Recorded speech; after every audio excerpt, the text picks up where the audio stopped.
함께 보실 말씀 출애굽기 15장 22절에서 26절까지 말씀입니다.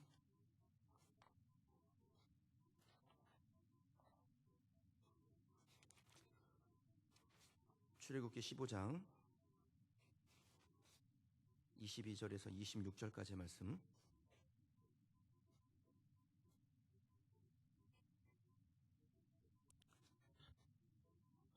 찾으신 줄 알고 제가 봉독하겠습니다. 모세가 홍해에서 이스라엘을 인도하매 그들이 나와서 수르 광야로 들어가서 거기서 사흘 길을 걸었으나 물을 얻지 못하고 마라에 이르렀더니 그곳 물이 써서 마시지 못하겠으므로 그 이름을 마라라 하였더라. 백성이 모세에게 원망하여 이르되 우리가 무엇을 마실까 하매 모세가 여호와께 부르짖었더니 여호와께서 그에게 한 나무를 가리키시니 그가 물에 던지니 물이 달게 되었더라. 거기서 여호와께서 그들을 위하여 법도와 율례를 정하시고 그들을 시험하실세 이르시되 너희가 너희 하나님 나 여호와의 말을 들어 순종하고 내가 보기에 의를 행하며 내 계명에 귀를 기울이며 내 모든 규례를 지키면 내가 애굽 사람에게 내린 모든 질병 중 하나도 너희에게 내리지 아니하리니 나는 너희를 치료하는 여호와임이라. 아멘. 삶에 물음표가 생겼을 때라는 제목으로 함께 하나님의 말씀 나누도록 하겠습니다. 혹시 사기 당해보셨어요? 저는 당해봤거든요. 인터넷에서 물건을 하나 주문하고 이 물건이 언제 오나 기다리는데 물건이 안 와요. 전화를 했더니 그 잘 되던 전화번호가 지금 거신 번호는 없는 번호여니 확인하고 다시 걸어주시기 바랍니다. The numbers you dialed in out of service 이렇게 나오는 거예요. 얼마나 화가 나든지요. 정말 이 사기당하면 기분이 참 그렇습니다. 이게 이렇게 뭘 받아야 되는데 못 받아서 그 기분이 상한 것도 있지만 왠지 내가 바보가 된 듯한 느낌인 거예요. 내가 원래 똘똘한 사람인데 왜 이거 내가 막 바보가 됐네 막 이런 느낌인 거죠. 좀 가능하면이 아니라 절대 우리 교회 성도들은 보이스피싱 뭐 이런 거에 빠지지 아니하고 사기 안 당하게 될 줄 믿습니다. 하나님이 피할 길을 열어주시길 축복합니다. 근데 오늘 본문에 보면요, 이 이스라엘 백성들이 정말 사기당한 심정이 아니었을까? 정말 사기당했을 것 같다는 생각이 듭니다. 이스라엘 백성들이 그 애굽에서 빠져나와서 광야로 들어가서 거기서 이제 가나안을 향해 가는 3일 길을 걸었는데 이게 뭐 광야로 간 게 애굽에서 나온 게 자기들이 나오고 싶어서 나온 거 아니지 않습니까? 고통스럽기는 해도 애굽이 이게 살만했습니다. 먹을 게 있잖아요, 그 동네는. 근데 모세라는 어떤 사람이 갑자기 나타나가지고 하나님이 자기에게 뭔가 말씀해 주셨는데 너희 이스라엘 백성들에게 너희 조상 아브라함에게 맹세하신 그 땅을 너희에게 줄 것이다. 근데 그 땅이 얼마나 좋은지 젖과 꿀이 흐르고 낙원 중에 이런 낙원이 없다. 뭐 이렇게 얘기를 하니까 이스라엘 백성들이 그냥 기대감을 가지고 그 모세를 따라서 꿈에 부풀어서 광야로 이제 들어간 겁니다. 근데 얼마나 급히 나왔냐면 막 그냥 대충 짐을 싸가지고 나올 수밖에 없는 상황이었죠. 마지막 재앙 10번째 재앙이 있던 날 그 밤이 지나고 아침이 돼서 대충 짐을 싸가지고 급하게 빠져나왔어요. 얼마나 급하게 빠져나왔는지 출애굽기 12장 34절에 보면요, 그 백성이 발교되지 못한 반죽 그릇을 옷에 싸서 어깨에 메고 나왔다 그랬습니다. 그냥 대충 막 반죽해가지고 이거 누룩 넣어서 부풀리지도 못하고 그냥 이 반죽한 거를 어깨에 짊어지고 이제 온 거예요. 그래서 사실 이 가까운 거리를 여행을 가도 짐이 얼마나 많습니까? 우리 집에 애들이 셋 있잖아요. 근데 우리 집 애들이 그래도 나름 착한 애들이거든요. 애들이 다른 애 집 애들을 비하면 다른 애들 좀 드신 애들이 많더라고요. 근데 우리 애들이 착해요. 근데 이 착한 애들도 이 데리고 어딜 좀 가려고 하면은 짐이 보통 많은 게 아닙니다. 근데 뭐 애들이 짐 들긴 합니까? 다 아빠가 싸야죠. 또 이렇게 하면 또 우리 사모님 또 뭐라 그런다. 엄마 아빠가 싸야죠. 또 엄마 아빠가 들어야죠. 저는 또 운전해야죠. 근데 애들이 조용히 나가면 모르겠는데 뒷자리에 앉아가지고 왜 너는 좋은 자리에 앉냐, 뭐 나는 왜 나쁜 자리에 앉냐, 정말 그 잠이 오기 직전까지 성실하게 싸우더라고요, 애들이. 그러니까 이게 여행 가는 게 보통 어려운 일이 아닙니다. 이스라엘 백성들 애들이라고 무슨 성인 군자였겠습니까? 얘들도 똑같다고요. 당연히 부모의 손이 많이 가죠. 거기다 나이 드신 연로하신 어른들 다 챙겨야 됩니다. 힘드신 분들 다 업고 가야 됩니다. 가까운 거리 가는 것도 힘든 일인데 이 먼 거리를 가야 되는데 그것도 준비되지 않고 급히 나오다 보니까 뭐 제대로 준비된 게 없는 거예요. 그래도 이스라엘 백성들에게 누가 계십니까? 하나님이 계시잖아요. 애굽에서 그 10가지 재앙 목격하고 홍해 바다 갈라지는 기적 경험하고 준비는 안 되었지만 그래도 우리가 하나님이 우리와 함께 하시니까 우리가 이 광야의 길을 잘 지날 수 있을 거야. 이런 믿음이 있었습니다. 그런데 그 믿음이요, 오늘 우리가 읽은 본문에서 팍 깨집니다. 이스라엘 백성들 입장에서는 이게 진짜 사기당한 것 같은 기분인 거예요. 하나님이 가라고 하셔서 억지로 그 길을 나왔는데 애굽에서 나와서 딱 3일이 되니까 물이 떨어져 버린 겁니다. 그러니까 물이 떨어질만 하죠. 물만 떨어졌겠습니까? 먹을 것도 딱 떨어졌죠. 근데 일단 물이 급하니까 물 좀 있었으면 좋겠다, 물 좀 있었으면 좋겠다 그러면서 조금씩 걸어가는 겁니다. 홍해를 가르신 하나님이 설마 우리를 목말려 죽이리랴 이런 마음을 가지고 조금만 참자, 조금만 더 가보자, 얻을 수 있을 거야 하고 가는데 옆에 가니까 오아시스가 하나 딱 있는 거예요. 우물이 있는 거예요. 진짜 기뻤겠지요. 야, 역시 하나님은 우리를 배신 때리는 분이 아니요. 그러면서 그 물을 딱 퍼가지고 한 바가지를 딱 먹었더니 너무 물이 써가지고요. 왜 하고 뱉어내고 물을 먹지 못하게 된 거예요. 얼마나 약이 올랐겠습니까? 얼마나 실망이 됐겠어요. 제가 주로 하는 운동이 그 2가지가 있습니다. 하나는 숨쉬기 운동이고 또 하나는 장 운동인데요. 언젠가 큰 마음 먹고 운동을 한번 해야지 이렇게 생각하고 이제 진짜 운동을 했는데 하루는 이제 운동을 딱 나갔다 와가지고 목이 말라가지고 냉장고 문을 딱 열었더니 냉장고에 보리차 같은 게 있어요. 그래가지고 보리차 같은 걸 벌컥벌컥 먹었는데 물이 얼마나 썼는지 이게 뭐지? 쓴 거 보니까 몸에 좋은 건가? 이런 생각을 하고 있는데 제 아내가 쓱 지나가면서 이렇게 말하는 거야. 아유 그걸 왜 마셔? 세수하려고 세수하려고 만들어 놓은 약초물인데 딱 그러는 거예요. 그 왜 냉장고에 넣어놨습니까? 세수물을. 그래가지고 기분이 그냥 이상한 거 먹은 것 같아가지고 기분이 나빠했는데 제 아내가 활용정점 한 방을 딱 찍는 거예요. 아까워. 딱 그러면서 지나가는 거예요. 본인은 기억도 못할 거야. 예. 당한 사람만 알아요. 이거는. 예. 사기 당한 사람은 알아요. 제가 운동을 안 하는 이유는 다 사모님 때문입니다. 이스라엘 백성들이요, 약이 진짜 올랐겠죠. 광야까지 끌고 와가지고 다른 건 몰라도 물은 좀 줘야 될 거 아닙니까? 근데 겨우 준다는 물이 먹을 수 없는 그 쓴물, 썩은 물을 주니까 얼마나 약이 올랐겠어요. 얼마나 실망이 됐겠습니까? 당시 이스라엘 백성들의 마음을 표현해주는 구절이 23절인데 23절 같이 한번 읽어보겠습니다. 마라에 이르렀더니 그곳 물이 써서 마시지 못하겠으므로 그 이름을 마라라 하였더라. 그럼 마라 어디서 좀 들어본 듯 하세요? 이게 성경에 딱 2번 나옵니다. 오늘 본문에서 나오고요. 욥기 1장 20절에 보면 이 마라가 무엇인지가 나오는데 20절 말씀, 욥기 1장 20절 말씀 화면으로 한번 같이 읽어보시죠. 나오미가 그들에게 이르되 나를 나오미라 부르지 말고 나를 마라라 부르라. 이는 전능자가 나를 심히 괴롭게 하셨음이니라. 그럼 이 나오미가 자기의 이름을 나오미라고 부르지 말고 마라라고 부르라고 말합니다.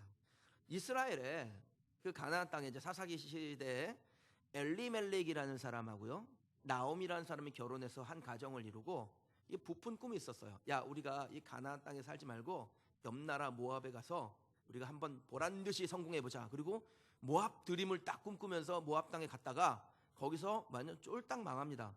남편 엘리멜렉 죽고 아들 말론과 기론 다 죽고 그리고 전 재산 탕진하고 가나안 땅으로 돌아왔는데 딱 돌아오니까 사람들이 그러는 거예요. 저 사람 저거 나오미 아니냐? 이 나오미가 무슨 뜻이냐면 희락, 기쁨 이런 뜻을 가지고 있어요. 저 나오미 아니냐? 그랬더니 이 나오미가 뭐라고 말하냐면 앞으로 나를 나오미라고 부르지 마라. 희락, 기쁨이라고 부르지 말아라. 나를 마라라고 부르라. 쓴물, 절망이라는 뜻입니다. 그렇게 부르라라고 합니다.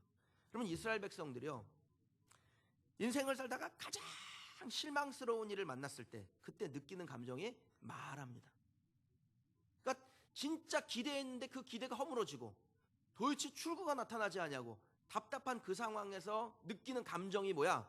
마라라는 겁니다. 출애굽 때 마라의 쓴물이 얼마나 실망스러웠던지 그 이후에 뭔가 좀 실망스러운 일을 만나면 뭔가 좀 안 되면 이거 마라야 마라 이렇게 부르게 됐다라는 것이죠. 이 마라의 쓴물을 먹고 이스라엘 백성들이요 보인 반응이 나오는데 24절 같이 한번 읽어보겠습니다. 백성이 모세에게 원망하여 이르되 우리가 무엇을 마실까 하매. 그럼 이스라엘 백성들이 마라의 쓴물을 먹고 나타낸 반응이 무엇이냐면 원망하는 겁니다. 왜 우리를 이 광야까지 끌고 와서 죽게 만들어? 그 잘난 지팡이로 뭐 좀 한번 해보지. 그러고 있지 말고, 이게 이스라엘 백성들이 가지고 있던 마음이고 반응이었습니다. 그럼 백성들이 다 모세에게 항의를 하는 거예요. 그럼 군중의 심리 아시죠? 거기다가 화난 군중의 심리, 비관적인 군중이 얼마나 무서운지 여러분 아시죠? 군중을 모아놓고 그 군중이 좋을 땐 좋은데요, 화가 나지 않습니까? 비관적으로 변하면 무슨 일을 할지 모르는 거예요. 어떤 일이 일어날지 모릅니다. 그래서 무슨 뭐 이렇게 폭동 막 이런 게 그래서 일어나는 거지 않습니까? 잘못하다가 이 모세가 돌에 맞아 죽을 판이었습니다. 근데 여러분 잘 생각해 보십시오. 우리는 이 성경을 보면서 이스라엘 백성들 하나님이 다 알아서 해주실 텐데 좀 참지, 우리는 이렇게 생각을 하죠, 하영자매? 네. 근데 여러분이 지금 그렇게 돼보세요. 3일 동안 하나님 가라 그래서 갔는데 3일길 갔는데 물 한 방울 안 나. 이틀만 지나도 벌써부터 그냥 부글부글 끓어올릴걸요. 여러분, 우리가 어려운 일을 만나고 답답한 일을 만나고 원망할 만한 일을 만났을 때 원망하는 것은 지극히 정상적입니다. 그럼 이스라엘 백성들의 태도가 이게 비정상적이지 않다라는 거예요. 얘들이 못된 애들이 아닙니다. 지극히 정상적입니다. 가라고 해서 왔는데 딴 건 몰라도 물은 좀 줘야지, 물도 안 주고 기껏 준다는 물이 썩은 물이라고, 이게 원망할 만한 일 아닙니까? 누구나 이런 상황에 놓이면 원망할 수밖에 없는 것입니다. 그것이 정상이에요. 어쩌면 여러분 중에서 그 마라의 쓴물을 먹고 이 자리에 오신 분도 계실지 모르겠습니다. 이게 원망이 되죠. 원망하는 거고 잘못된 거 아닙니다. 충분히 원망할 만합니다. 저는 여러분의 또 감정도 이해가 될 것 같아요. 원망할 수 있죠. 근데 그렇게 원망하고 있다고 쓴물이 단물이 되냐? 그렇지 않습니다. 이해는 되지만 원망은 문제를 푸는 열쇠가 아니라는 겁니다. 오늘 말씀 속에서 우리가 원망할 만한 상황에 처할 때 도대체 어떻게 할 것인지, 삶의 원리를 바꾸는 비결은 무엇인지 그걸 발견해 보시기 바랍니다. 그럼 우리의 삶에 때때로 왜 나한테 이런 일이 생기는 거야? 하는 물음표를 딱 찍을 때가 있죠. 그때 우리가 해야 될 일이 뭐냐? 원망의 자리에 있지 않고 기도의 자리로 나오는 것입니다. 삶에 물음표가 생겼을 때 기도의 자리로 가십시오. 그러니까 지난 주간에 우리 교회 성도님 중에 한 분이 그 임신 10주가 됐는데 그냥 이렇게 유산이 됐어요. 그래서 안타까운 마음이 있어가지고 제가 이렇게 전화를 좀 하려고 이렇게 딱 카톡을 봤는데 카톡에 그런 내용이 있더라고요. 줄 때는 언제고 당신이 뭐라고 함부로 가져갑니까? 저는 그 마음이 이해가 돼요. 그게 마음이죠. 보통 사람들의 마음이죠. 왜 나에게 이런 일이 생기는 거야? 내가 뭘 잘못했다고? 왜 이런 일이 생겨서 나를 이렇게 절망 가운데 빠뜨리는 거야? 이게 사람의 마음입니다. 제가 오늘 아침에 그분하고 말하면서 마음이 심란해서, 그리고 몸이 이제 어제 또 이렇게 긴급하게 또 수술 받았으니까 오늘 못 올 것 같아서 제가 오늘 설교를 보냈어요. 그랬더니 그분이 설교를 다 읽고 감사하다고 이렇게 답장을 보내고 새 힘 내겠다고 그렇게 보냈더라고요. 그러니까 삶의 물음표가 생겼을 때 우리가 할 일이 뭐냐? 원망하는 게 지극히 정상적이긴 하지만 거기서 빠져나와서 기도의 자리로 가는 것입니다. 25절 한번 읽어보실까요? 함께 읽겠습니다. 모세가 여호와께 부르짖었더니 여호와께서 그에게 한 나무를 가리키시니 그가 물에 던지니 물이 달게 되었더라. 거기서 여호와께서 그들을 위하여 법도와 율례를 정하시고 그들을 시험하실세. 아멘. 그럼 백성들이 다 원망하고 있을 때 한 사람이 어디로 갑니까? 기도의 자리로 가죠. 그게 누굽니까? 모세였습니다. 사실 열받기로 치면 모세가 더 열받아야 되는 거죠. 백성들보다 더 난감한 상황에 빠진 사람이 모세입니다. 더 원망하고 싶어요. 하나님, 뭐 이런 게 있어요. 나보고 미디안 광야에 미디안에 있을 때 잘 있는데 나보고 예굽 가라며요. 가서 이스라엘 백성들 데리고 나오라며 다 준비해 주신다고 했잖아요. 근데 뭐 이런 게 있어요. 이게 모세가 품을 수 있는 마음이죠. 근데 모세는 그 원망할 만한 상황에서 이스라엘 백성들과 같이 원망하지 않고 기도의 자리에 가서 하나님께 부르짖습니다. 그러자 하나님께서 모세에게 한 나무를 보여주세요. 그 나무가 어떤 나무였는지 잘 모르겠지만 물의 효능을 바꿀 수 있는 뭔가 특별한 약효가 있는 나무였던 것 같습니다. 그 나무를 물에 던지니까 이 물이 먹을 수 있는 물로 바뀌게 되었습니다. 그럼 여기까지 이제 일어난 이야기들을 곰곰이 한번 되새겨 보십시오. 이스라엘 백성들이 때로 모여서 원망할 때 어떤 일이 일어났습니까? 아무 일도 일어나지 않았습니다. 원망하고 있을 때는 아무런 변화가 일어나지 않습니다. 근데 원망의 자리를 털고 기도의 자리로 가서 부르짖으면 그게 누구건 몇 사람이 갔건 간에 원망할 만한 일이 있을 때 기도의 자리로 가는 사람이 있으면 하나님께서 보여주세요. 누구에게? 기도의 자리에 있는 사람에게 보여주십니다. 뭘 보여주실지는 몰라요. 그러나 문제를 해결할 수 있는 합당한 길을, 방법을 하나님께서 보여주셔서 결국 변화를 만들어내게 하신다는 겁니다. 이게 바로 우리의 문제적인 삶을 바꾸는 비결입니다. 고린도전서 10장 10절에 보니까요, 그들 가운데 어떤 사람들이 원망하다가 멸망시키는 자에게 멸망하였나니 너희는 그들과 같이 원망하지 말라, 이렇게 말씀합니다. 그럼 원망 이꼴 뭐냐면 멸망입니다. 이게 공식과 같아요. 원망하면 멸망한다. 그러나 기도의 자리에 나가 부르짖으면 하나님의 일하심을 재촉하게 합니다. 예레미야서 33장 2절에서 3절 말씀해 보니까요, 이를 행하시는 여호와, 그 일을 지어 그 일을 만들며 성취하시는 여호와, 그의 이름을 여호와라 하는 이가 이와 같이 이르시도다. 너는 내게 부르짖으라. 그러니까 여러분 이거 외우시면 좋을 것 같아요. 너는 내게 부르짖으라. 내가 내게 응답하겠고 내가 알지 못하는 크고 은밀한 일을 내게 보이리라. 아멘. 우리 3절 말씀 같이 한번 읽어보시죠. 읽겠습니다. 너는 내게 부르짖으라. 내가 내게 응답하겠고 내가 알지 못하는 크고 은밀한 일을 내게 보이리라. 아멘. 여러분 이 말씀을 완전히 내 말씀으로 만들고 무슨 원망할 만한 일이 생겼어요? 그러면 이 말씀으로 대응하시기를 축복합니다. 이를 행하시는 여호와, 그 일을 지어 성취하시는 여호와, 그 하나님께서 내가 부르짖기만 하면 응답하신다. 비밀한 것들을 보여주신다. 이게 우리의 믿음의 고백이 되셔야 됩니다. 원망의 자리에서 빠져나와 기도의 자리로 가서 이 믿음의 고백을 하는 거예요. 그럼 여러분 말씀대로 되는 거 아닙니까? 모세 역시요, 마라의 쓴물을 해결할 방법이 없었습니다. 모세가 어떻게 해결하겠어요? 그런데 그냥 부르짖는 중에 하나님께서 모세에게 은밀한 걸 보여주셔요. 비밀한 걸 보여주셔요. 한 나무를 하나님께서 가르치시는데 그 나무가 특별한 효능이 있는 나무인지 아닌지 모세가 어떻게 알겠습니까? 그러니까 하나님이 보여주신다는 겁니다. 그 하나님께서 보여주셨기에 그것을 들어서 물에 던지죠. 부르짖을 때 알지 못한 것을 알게 하시고 보지 못했던 것을 보게 하신다는 겁니다. 그러면 삶의 물음표가 달렸을 때 오늘 말씀 잘 기억하시길 원합니다. 마라의 쓴물을 만나도 해결책이 없는 것이 아닙니다. 다만 문제를 풀 수 있는 비밀이 감추어져 있을 뿐이에요. 근데 하나님 앞에 부르짖는 자리로 나아가면은 하나님께서 우리에게 그 감춰져 있는 것을 볼 수 있는 눈을 열어주신다는 겁니다. 원망하고 있어봐야 쓴맛만 더 진해질 뿐이지 아무런 변화가 일어나지 않습니다. 하지만 부르짖는 자리에 가면 하나님께서 영적인 눈을 열어주시고 보게 하셔서 문제를 해결할 수 있는 방법을 깨닫게 하시는 줄 믿습니다. 정리해 보실까요? 그럼 삶의 물음표가 딱 붙었을 때 그 물음표를 떼어버리는 원리는 뭡니까? 원망의 자리를 털고 일어나 부르짖는 자리, 기도의 자리로 가는 겁니다.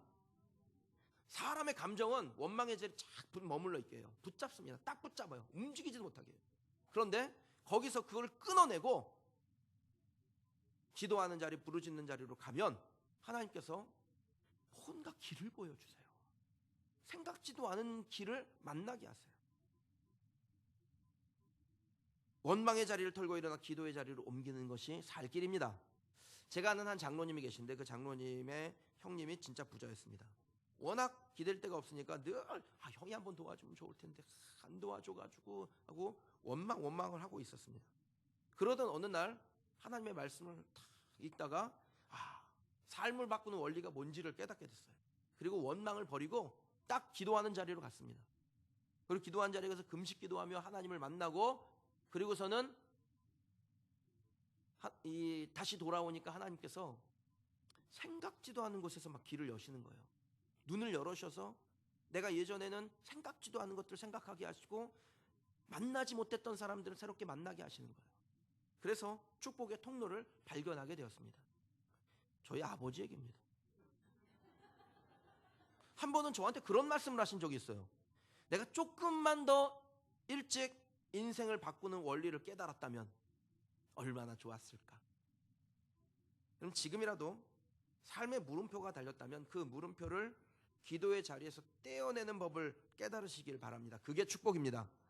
빠르면 빠를수록 좋습니다. 오늘 그 결정 내리는 저와 여러분 되시기를 주님의 이름으로 축원합니다. 삶의 물음표가 생겼을 때 그럼 그때 어때 그 물음표를 떼어낼 수 있습니까?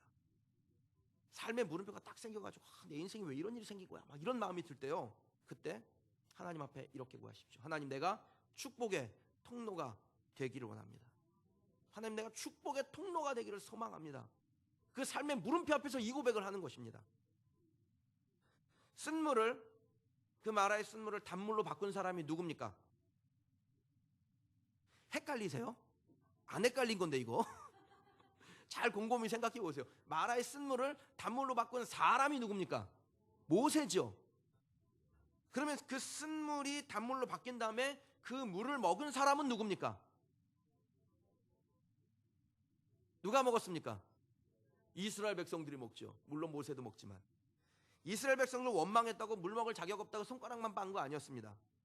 단물을 이스라엘 백성들이 먹습니다. 이스라엘 백성들 뭐 하고 있었어요? 원망하고 있죠. 그 원망하고 있는 이스라엘 백성들이 모세 때문에, 모세 곁에 머물던 사람들이 원망했지만 모세 곁에서 그 모세가 행한 일들을 보았던 사람들이 그 물을 먹습니다. 여러분, 이게 바로 축복의 통로가 되는 원리입니다. 오늘 원리가 많이 나오죠. 근데 여러분, 원리를 알아야 잘 사실 수 있는 거예요. 이기는 습관은 원리를 믿는 사람, 원리대로 사는 사람에게 생기는 겁니다. 여러분, 승리는 운이 아닙니다.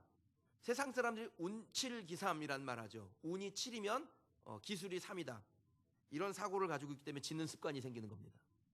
이기는 사람은요, 운에 맡기지 아니하고 원리에 충실하고 원리를 따라갑니다. 그러면 하나님께서 우리의 삶에 이기는 원리를 만들어 놓으셨어요. 축복의 원리를 만들어 놓으셨습니다. 그게 무엇입니까? 내가 하나님의 축복의 통로가 되기를 소망하면 나를 통해서 내 주변에 있는 사람들이 하나님의 축복을 경험하게 된다는 것입니다. 그러면 하나님께서 누구에게 주목하고 있는지를 한번 보십시오. 백성들은 다 원망하고 모세는 부르짖는 자리로 갔습니다. 하나님께서 누구를 주목하고 계세요? 원망하는 백성들 다그치고 야단치고 달래고 얼레서 그들에게 하나님의 눈이 있고 관심이 있고 초점이 있냐? 그렇지 않습니다. 그럼 하나님이 상대도 안 해주세요. 원망하는 백성들은 울던 말던 하나님 쳐다보지도 않습니다. 그런데 기도하는 모세에게는 어떻게 하십니까? 만나주시고 알려주시고 길을 보여주세요. 그럼 인생의 물음표 앞에서 당황하십니까? 어찌할 바를 모르겠나요? 그럼 모세처럼 하시면 됩니다. 모세도 잘 몰랐어요. 어떻게 해야 될지. 그냥 부르짖는 거예요. 그러니까 하나님께서 가장 먼저 뭘 하시자면 모세의 눈을 열어주세요. 그래서 그 옆에 나무 있는 거 원래 나무 있었던 거거든요. 그냥 갑자기 짠하고 생긴 거 아니에요. 근데 그 나무를 보게 하셨다라는 거예요. 누구를 만나야 될지, 뭘 해야 될지, 어떤 것을 선택해야 될지 하나님께서 우리에게 알게 하십니다. 하나님께 부르짖었던 이 모세는요, 하나님을 인해서 자신에게 주어진 환경을 바꾸는 방법을 배우게 됐습니다. 모세가 기도했더니 갑자기 물이, 이 쓴물이 갑자기 단물이 된 게 아닙니다. 하나님께서 지혜를 주시고 눈을 열어주셔서 지금 처해 있는 그 상황, 환경을 바꿀 수 있는 길이 무엇인지를 깨닫게 하신 겁니다. 그럼 모세는 자기에게 주어진 최악의 상황을 최선의 상황으로 바꾸는 방법이 무엇인지를 그날 배웠어요. 여러분들이 오늘 배우신 겁니다. 내게 최악의 상황이 닥쳤다면 이걸 어떻게 바꿀 수 있을까? 모세처럼 기도하고 부르짖는 자리로 가는 거고, 그렇게 가면 여러분들이 축복의 통로, 축복의 시작이 되는 것인 줄 믿습니다. 마음이 약해서, 믿음이 없어서, 준비되지 않아서 원망했던 사람들도 기도하는 사람을 통해서 그 혜택을 누리고, 기도하는 사람을 통해서 기도를 배우고 믿음을 배우고 축복의 길을 발견하게 되는 겁니다. 결국 기도하는 내가, 기도하는 여러분이 축복의 통로가 되는 것인 줄 믿으시기 바랍니다. 혹시 여러분에게 원망할 만한 일이 있습니까? 온 가족이 일심단결해서 원망하고 있습니까? 그때 그 원망의 자리에서 먼저 빠져나온 사람이 모세가 됩니다. 그 원망에 대해서 내가 먼저 나와서 내가 기도하면 내가 모세가 되는 것이고요. 내가 기도하면 하나님이 나에게 보여주시는 거고요. 나에게 보여주시면 나를 통해서 원망하고 있는 사람들이 하나님을 발견하게 됩니다. 여러분은 물론이요, 우리의 가족들, 우리의 친구들, 우리 주변에 있는 사람들이 함께 나를 통해서 만들어지는 단물을 먹고 하나님이 어떤 분이신지를 발견하게 되는 것이죠. 혹시 여러분 승진해서 누락이 되셨어요? 사업이 생각처럼 잘 안 되십니까? 그렇다고 해서 머리 싸매고 이불 뒤집어 쓰고 누워 있으면 승진이 저절로 됩니까? 사업이 막 잘 되던가요? 여러분, 이불 깔 힘 있으면 그 힘으로 기도의 자리에 나가시기 바랍니다. 기도의 자리에 가서 하나님을 만나면 하나님께서 보여주시고 길을 열어주시고 그리고 그 사람을 통해서 축복의 통로가 되게 하실 줄 믿습니다. 제가 신학교 다닐 때요, 1학년 때 군 갔다 와가지고 복학해서 2학년 됐을 때군요. 됐을 때 저랑 그 기숙사를 같이 쓰던 한 그 형제가 있었어요. 그 형제가 그러니까 아주 독특한 사람이에요. 기도를 너무 많이 해요. 기도를 진짜 많이 했어요.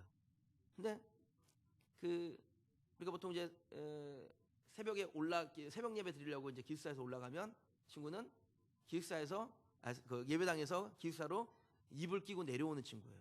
기도를 많이 하니까 보통 기도 많이 하는 사람들의 특징이 뭐냐면 목소리가 쇳소리가 난다. 그리고 공부를 못한다. 이 두 개입니다. 공부를 진짜 못해요, 이 친구가. 근데 목소리는 완전히 이게 벌써 딱 자세가 잡혀가지고 만나면 할렐루야 딱 그래요. 자세가 딱 잡히는데 공부가 안 되는 애예요. 근데 이 공부가 안 되는 이 친구가 이제 그 4학년을 마치고 신학대학원을 가야 되는데 우리 오늘 요번에 그 정재성 전사님이 신학대학원에 딱 합격을 했잖아요. 이게 어려운 일입니다, 여러분. 그런데 그때 이 총신대학교 다니고 총신신대원으로 진학하는 학생들에게는 특혜가 있어요. 무시험으로 갈 수 있어요. 성적이 3.5 이상만 되면 무시험으로 갈 수 있어요. 그런데 이 친구가 아까 얘기했잖아요. 기도를 많이 한 사람의 특징이 뭐다? 공부를 못한다는 거죠. 공부가 안 되는 친구예요, 공부가. 그래서 시험을 봐야 되는데 시험을 보려고 하는데 4학년 때 그만 중요한 과목, 필수 과목을 F를 맞은 겁니다. 그러니까 F를 맞으니까 졸업을 못하지 않습니까? 졸업을 못하니까 시험 치를 자격이 안 생긴 거예요. 그렇게 기도하고 막 그랬는데 어떻게 하나님이 나에게 신대원 갈 자격도 안 부여해 주시고 원망할 만 합니까, 안 합니까? 원망할 만 하잖아요. 그런데 이 친구가 원망을 하지 않았어요. 그냥 그 기도하는 그냥 밤에 가서 기도하고 쇳소리로 기도하고 그게 되던 친구였습니다. 그런데 한 해가 지나가지고 이제 시험을 치러야 되는데 제가 아까 얘기했잖아요. 성적이 3.5 이상이면 무시험으로 갈 수 있다고. 근데 이 친구가 대학원 진학을 할 때 전 진짜 총신 역사상 그런 일이 없었어요.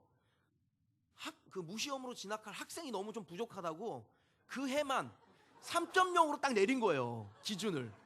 근데 이 친구가 점수가 몇 점이었냐면 3.08이었어요. 나는 이 친구가 시험 봐서는 신대원 절대 못 갔을 거라고 생각해, 지금도. 근데 하나님께서 원망하지 않으니까 문을 열어주시고 보게 하시는 겁니다. 그럼 전 여러분에게도 그런 일이 일어나게 될 줄 믿습니다. 혹시 여러분이 교회에서 뭔가 섬기다가 원망할 만한 일을 만났습니까? 그럼 교회를 하다 보면 진짜 원망할 만한 일이 많아요. 난 열심히 했는데 목사님이 알아주지도 않고, 난 열심히 수고하고 애썼는데 저 집사님이 내가 수고했는데 알아주지도 않고, 이런 속상한 일이 있을 수 있죠. 없을 것 같지요? 꼭 생깁니다, 교회 안에. 제가 교회 제대로 한 20년 사역해 봤는데 꼭 생기더라고요. 그럼 원망할 만한 일을 만났을 때 우리 해야 될 일이 있습니다. 원망의 자리를 박차고 일어서는 것입니다. 기도의 자리에 부르짖는 자리로 가는 거예요. 거기서 하나님 앞에 기도하고 부르짖는 중에 하나님을 만나는 겁니다. 원망할 만한 일이 있을 때 원망하는 것은 쉬운 일입니다. 이게 매우 정상적인 일이에요. 그때 우리가 진짜 해야 될 일은 뭐냐? 원망하는 사람들하고 같이 맞장구 치는 거 아닙니다. 목사님이 말이야, 내가 열심히 수고했는데 알아주지도 않고, 그럼 옆에서 맞아 나도 그러더라고, 이게 아니라 그 얘기를 딱 들으면 이거 내가 가서 기도해야 되겠구만. 그리고선 기도의 자리에 나가서 하나님께 부르짖는 것, 그게 바로 모세가 되는 겁니다. 오늘 이 자리에는 여러분들이 다 비정상이 되기를 바랍니다. 그냥 아멘 하세요. 여러분 다 비정상이 되길 바랍니다. 하나님은 비정상적인 여러분들을 통해서 비정상적인 일을 행하실 겁니다. 원망하는 게 정상이에요. 근데 우리는 비정상이 되겠다라는 거예요.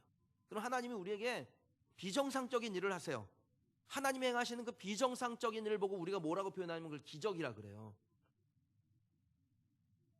여러분들에게 기적을 만들어 주신 하나님, 원망하는 게 그냥 보통 사람들이 할 수 있는 정상적인 일을 할지라도 나는 그 원망의 자리에 있지 않냐고 기도하는 자리, 부르짖는 자리에 가는 비정상적인 일을 하겠다, 그렇게 결정하고 나아가서 하나님의 그 비정상적인 일을 경험하는, 기적을 경험하는 여러분이 되시길 주님의 이름으로 축원합니다.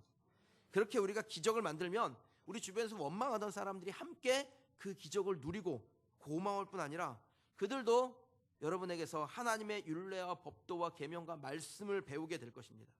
여러분, 여러분의 가정에 다 온 가족이 일심해서 원망하고 있어요. 그때 내가 먼저 일어나서 기도의 자리에 나아가 하나님 앞에 구하고 부르짖으면 나 때문에 여러분 가족이 다 잘 되는 겁니다. 저는 마음에 딱 결정했어요. 우리 성도들이 다 원망하더라도 나 하나만 굳건하게 기도하는 자리에 가 있으면 그러면 나 때문에 축복의 문이 열린다. 믿습니다. 그렇다고 원망하시면 안 됩니다. 어떤 원망할 일 앞에서도 모세처럼 부르짖는 자리로 거처를 옮겨 우리 삶에 찾아온 그 물음표를 해결하고 기적을 누리며 축복의 통로가 되는 성도들이 되기를 주님의 이름으로 축원합니다. 하나님께서 여러분을 주목하고 계십니다. 우리를 바라보고 계십니다. 원망하지 않으려고 하나님께 기도하는 우리에게 하나님의 불꽃 같은 눈을 주목하고 계시고 내가 너를 도와주리라, 보여주리라, 알게 하리라, 깨닫게 하리라 하나님께서 우리에게 약속하십니다. 이 약속 부여잡고 승리하는 저와 여러분, 우리 그리스도교회 믿음의 가족들 되기를 주님의 이름으로 축원합니다. 기도하겠습니다.